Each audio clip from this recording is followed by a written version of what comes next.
के बकवाद करने वाले लोगों से मत मिलो। व्यर्थ के बकवाद करने वाले लोगों की तरफ मत देखो, ये क्या कह रहे हैं, क्या बोल रहे हैं। और तुम भी व्यर्थ का बकवाद मत करो। अपने समय को कीमती मान करके निरंतर प्रिया प्रीतम का नाम जप करो, उनके गुण लीला गाओ, उनकी सेवा में रहो।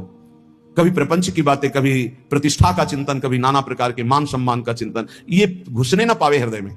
बहुत सावधान रहना चाहिए साधक को। ऐसी बातें देखो मत, ऐसी बातें सुनो मत जिससे तुम्हारा हृदय उद्विग्न होकर प्रभु का चिंतन छोड़ दे। बंद करो अभी।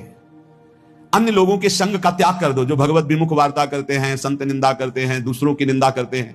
कुछ हाथ नहीं लगता, ये लोग दुर्गति को प्राप्त होने वाले हैं।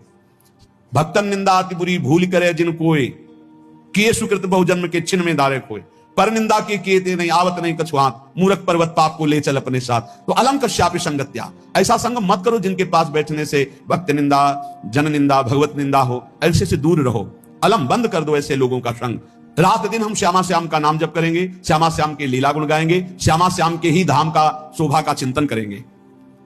जब तुम अपना जीवन श्यामा श्याम के चरणों में न्यौछावर कर दोगे तो पूरा भार श्यामा श्याम ले लेंगे और तुम्हारे हृदय में मस्ती आ जाएगी।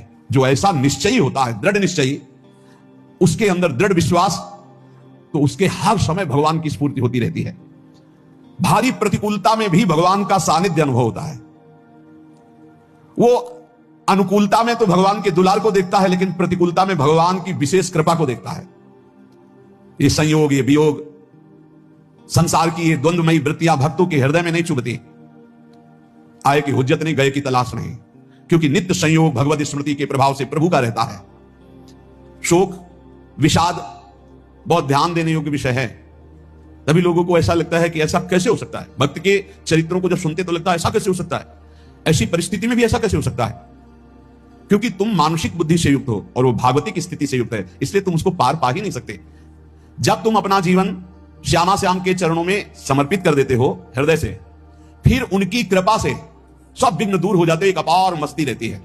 नहीं तो शोक, विषाद, दुख, क्लेश, कष्ट, संताप, भय, उद्वेग, ये सदैव सताते रहते हैं। इसी से डिप्रेशन होता है। बार बार नकारात्मक चिंतन, शोक, विषाद, दुख, चिंता, क्लेश, संताप, भय, उद्वेग, यही पूरे मानसिक स्तर को नष्ट कर देते हैं। उत्साहहीन जीवन हो जाता है। जब तुम श्यामा श्याम को समर्पित हो जाते हो तो ये सब प्रवेश भी नहीं करते, एक अपार मस्ती बनी रहती है। अब क्या होगा? श्यामा श्याम जो करेंगे वही होगा। श्यामा श्याम पता नहीं कैसा करें, नहीं, वो सदैव मंगल भवन है, वो जो करते महामंगल होता है। यह निश्चय उपासक के हृदय में आ जाना चाहिए। इसलिए अपना सारा मन, सारी बुद्धि, सारा जीवन, प्रत्येक श्वास प्रभु को अर्पण कर दो। फिर देखो तुम निहाल हो जाओगे।